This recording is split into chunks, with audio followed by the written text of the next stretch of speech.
Hey, what is going on, people? It's Vinh from VTech and welcome to YouTube University. Today's lesson is going to be about how to record good A-roll. So we're going to break it down into 3 steps. 1 is preparation, which will take the longest, 2 is camera settings, and 3 is during. So let's start off with stage 1, which is preparation. This is going to be the longest part, so you might want to take down some notes. There's going to be a lot of things that we're going to cover. The first step in preparation is to relax yourself, and what I usually like to do is to take a shower. It helps to reduce any tension I had before, and it really relaxes my face, which is the main part of A-roll. Make sure your face is clean and presentable. Step number 2 in the preparation stage is to put on nice clothing. Wear something that's kind of comfortable and makes you feel confident in yourself. I keep it pretty basic. I'll usually just throw on a nice t-shirt or a nice hoodie in this case. Oh, and a good tip for black hoodies or t-shirts is to use a lint roller. I actually have one right here off to the side. I kind of forgot to do that part. Nailed it. So after you've gone ahead and relaxed yourself and put on appropriate attire, it's time to clean your face and do up your hair. Okay, let's head over to the bathroom and I'll show you what I do.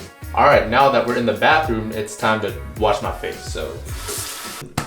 Oh yeah, make sure there's no eye boogers or anything. Nose is good. And now we're ready to start on our hair. Well, my hair. What I usually like to use is black shit. It's like a pomade. It's like kind of like wax, like a thing that goes in your hair. I don't really know, but I like it. It smells kind of like weird Asian medicine. I'll drop a link down below. Get yourself a nice little scoop and apply to your hands. And let's get it. This is not a hair tutorial or like makeup kind of tutorial, so you'll have to go somewhere else for that, but I'm just gonna show you guys a little bit of the process. All right, looks like hair is done and face is clean. Now let's head back to the office. There we go, much better than before. The next thing I want to talk about in the preparation stage is lighting. Now you don't need anything expensive, but look up 3-point lighting and I'll be sure to cover that in a different episode of YouTube University. Just make sure we can see your face well. Unless you're trying to go for that dark, edgy kind of look, which is pretty hard to pull off to some people, but if you can, then congrats. I try my absolute best to take advantage of natural lighting, which I think is the best. So after you've had all your cool lights set up, now let's talk about framing and composition. Make sure that everything that the camera sees has purpose to it. Try not to have too many distracting things in the background. But unless you're trying to go for that look, then by all means do it. Just make sure that your head isn't cut off, and please, please do not have the microphone in the shot. So basically anything that you put in front of the camera, be sure that it has a purpose of being there.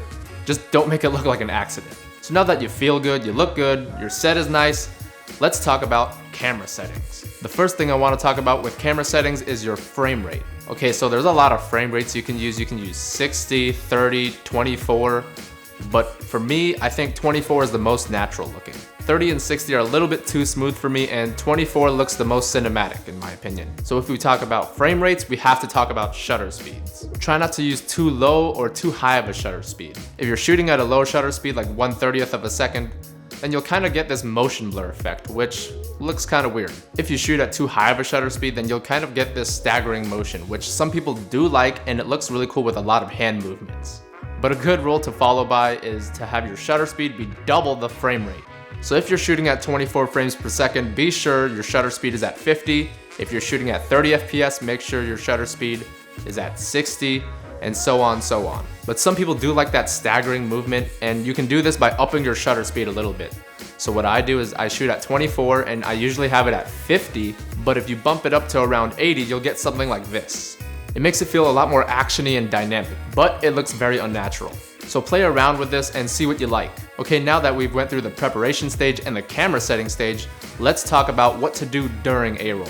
The first thing I keep in mind is to do a lot of natural movement with your hands. Try not to be too jumpy with it, keep it down a little bit, and it'll look natural. Personally, I try not to have the same hand movements over and over, and what I usually like to do is to act out what I say.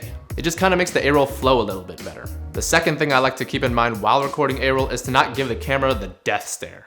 So once in a while, it is okay to look away from the camera, but try not to do it too often, but you don't want to overdo it by only looking at the camera. It's gonna look weird. What usually helps me is to kind of overdo my facial expressions. Being a little bit extra really goes a long way.